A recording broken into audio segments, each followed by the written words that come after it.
Miss হবে না আপনার পছন্দের টিভি শো দেখুন জি5 অ্যাপে একদম ফ্রি। আমি গান করি, মানে স্টেজ পারফর্ম করে থাকি। সেই খুশি নেই, আমি অনেক স্বপ্ন নিয়ে সংসার গড়ার ইচ্ছে করেছিলাম, কিন্তু সেই সংসার আমাকে গড়তে দেওয়া হয়নি। ব্যবসা করে সংসারের হাল ধরেছি। নমস্কার, শুভ সন্ধ্যা।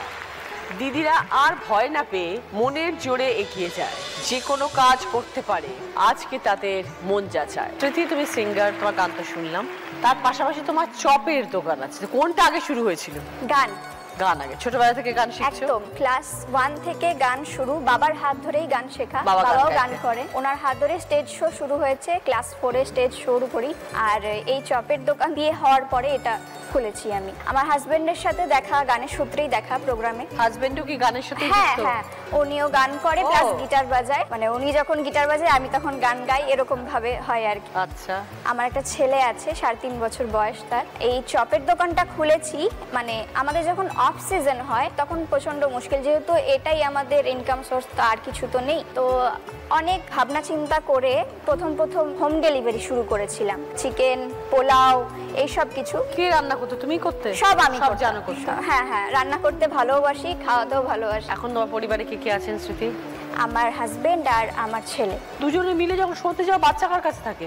মায়ের কাছে। মার বাড়ি কত দূর? মায়ের বাড়ি 8 ঘন্টা। 7 ঘন্টা দূরে গিয়ে বাচ্চাকে রেখে আসতে? হ্যাঁ। আর প্রোগ্রাম করা মানেই রাত করে ফেরা? হ্যাঁ, ওই 1টা-2টো, তারপর তো ম্যাক্সিমাম নাইট শো থাকে, তখন ভোর হয়ে যায় আস্তে আস্তে। স্টার্ট। খেজুর, খেজুর, ছাতা, ছাতা, জানালা। মমিতা, একসময় ভেবেছিলে সুখে সংসার করবে, হ্যাঁ, কিন্তু সেই স্বপ্ন ভেঙে গেল। লাভ ম্যারেজ করেছিলে? হ্যাঁ, 2007 সালে আমার লাভ ম্যারেজ হয়। তো সেই সময় থেকেই দেখি আমার হাজবেন্ড একটু একটু করে বদলে যেতে শুরু করে। তখন আমি একটা ছোটখাটো স্কুলে সার্ভিস করতাম। আমি দেখতাম ও মা বাবার কথাই শুনছে, মা বাবার কথাতেই উঠছে বসছে, ওর নিজের মতামতটা ভীষণ কম ছিল। কিন্তু তারপরে সমস্যাটা বেড়ে যায় যখন 2011 সালে আমার মেয়ে জন্ম নেয়। তো সদ্যজাত ওই বাচ্চাকে নিয়ে তখন যেটা প্রধান সমস্যা হয়ে দাঁড়িয়েছিল, ওই বাচ্চার সমস্ত দায় দায়িত্ব আমার মাথার উপর এসে পড়ে। হাজবেন্ড কোনো কাজ করতেন না? না, হাজব্যান্ড একটা প্রাইভেট ফার্মে জব করতো, কিন্তু আমার শ্বশুর শাশুড়ি সবসময় হাজব্যান্ডকে বলতো যে ও তো দেখেই বিয়ে করেছে, তোর ছোটখাটো কাজ, তাহলে কেন তোর থেকে নেবে। তো সেই থেকেই আমার লড়াইটার জোরদার হয়ে ওঠে। বেবি যত বড় হয় তার খরচাপাতিও আস্তে আস্তে বাড়তে থাকে। তখন আমি আস্তে আস্তে চিন্তা করতে থাকি যে কি করে কিছু টাকা পয়সা ইনকাম করা যায়। আমি কিছু গার্মেন্টস নিয়ে বাড়িতে গার্মেন্টসের বিজনেস শুরু করি। এবার আস্তে আস্তে মেয়ে যখন 10 বছর বয়স, 2022 সালে আমার সঙ্গে হাজব্যান্ডের পুরোপুরি সেপারেশন হয়ে যায়। সেপারেশন হওয়ার পরেও আমি আমার মেয়েকে নিয়ে অনেকটা লড়াই চালিয়েছি, কারণ আমি পুরোপুরি একা ছিলাম, কারণ আমার মা বাবা কেউ বেঁচে নেই। আমার মেয়েও আস্তে আস্তে বড় হতে থাকছে, ওকেও মানুষ করার সমস্ত দায়িত্ব আমি নিয়ে চলেছি। কিন্তু একজনের কথা প্রথমে না বললেই নয়, সে হচ্ছে আমার দিদি। দিদি আমার পুরো দুঃখের দিনে শুরু থেকে আজ অবধি আমার মাথায় ছাতা হয়ে আছে, আমার মায়ের জায়গায় পুরো স্থান নিয়েছে। তাই দিদি আমাকে ওইভাবে একা থাকতে দেখতে না পেরে ব্যবস্থা করে আমার আবার সেকেন্ড ম্যারেজ দিয়েছে। তো এখন আমি মেয়েকে নিয়ে, আমার হাজব্যান্ডকে নিয়ে আমি নিজের সংসার নিজের হাতে গুছিয়ে নিয়েছি। এখন আমি ভালো আছি, আর আমার সেকেন্ড হাজব্যান্ডও ভীষণ ভালো। আমার মেয়ের সঙ্গে ওনার বন্ডিংও ভীষণ ভালো, আর বাড়ির কাজেও খুব হেল্প করে, যেহেতু আমি খুব ব্যস্ত থাকি। তো সব মিলিয়ে এখন আমি ভালো আছি। তো ব্যবসা তার মানে ভালো চলছে? হ্যাঁ, আমি তারপরে একটা বড় দোকানও কিনেছি। বড় দোকানে এখন আমার অনেক কাস্টমার হয়ে গেছে। ওই দোকানটা আমি এখন আমার কর্মজীবন, আমার মেয়ের দায়িত্ব, আমার হাজবেন্ডের দায়িত্ব, সবাইকে একসঙ্গে দেখাশোনা করে আমি সব সামলে এখন ভালো আছি। একটা সময় সুখের সংসার করতে চেয়েছিলে, প্রথম জীবনে সেটা হয়নি, কিন্তু ভগবান তো সবকিছু একসাথে দিয়ে দেয় না, কিছু বাধা বিপত্তি তো আসে। হ্যাঁ, খুব ভালো থেকো মমিতা, ঠিক আছে? স্বামীকে নিয়ে, মেয়েকে নিয়ে ভালো থাকবে। তোমার মামাতো বোন, তার একমাত্র পিসে মশাই, তার বোন তোমার। এবার বলো মমিতা। আমার পিসি আসছে। বোঝাও। আমার মামাতো বোন, তার একমাত্র পিসিমশাই হলো আমার বাবা, তাহলে তার বোন মানে আমার পিসি। তাপসী, পাপড়ের ব্যবসা। হ্যাঁ। আর কি কি রাখো সাথে? পাপড়, কাঠি ভাজা আর ঝুরি ভাজা। কতদিন হলো করছো? 8 বছর। 8 বছর, তার আগে কি করতে? সংসারই সামলাতাম, তারপরে ব্যবসাটা শুরু করেছি। হাজবেন্ড কি করতো? হাজব্যান্ড রাজমিস্ত্রি কাজ করতো।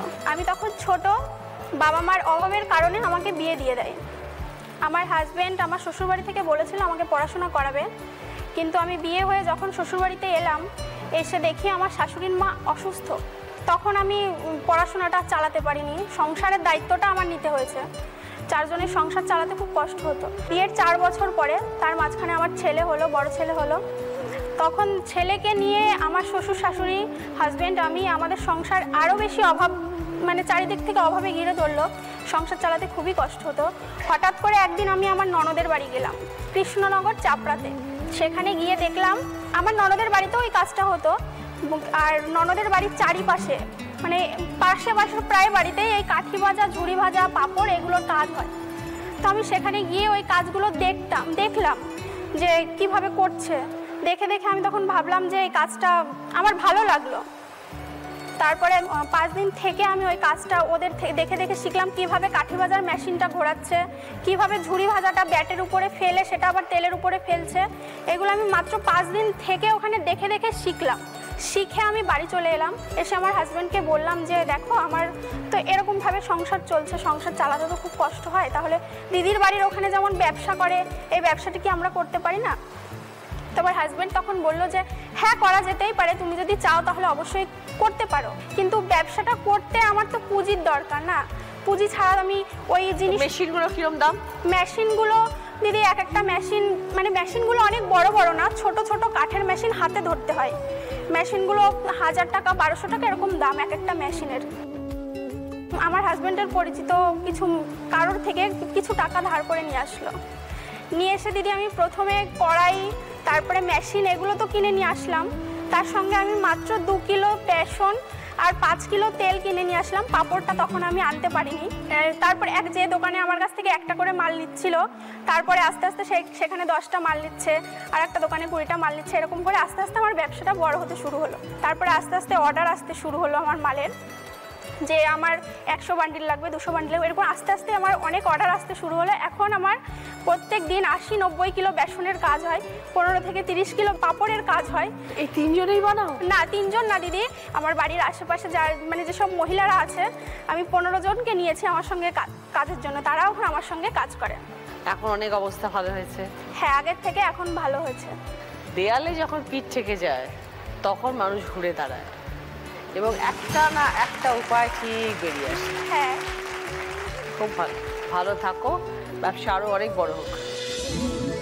পাশাপাশি একটু ভালো করে সেজে নিজেকে দেখা, নিজে উপর নিচে একটু উৎসব অনুষ্ঠান যখন পাই আনন্দে করে যাই।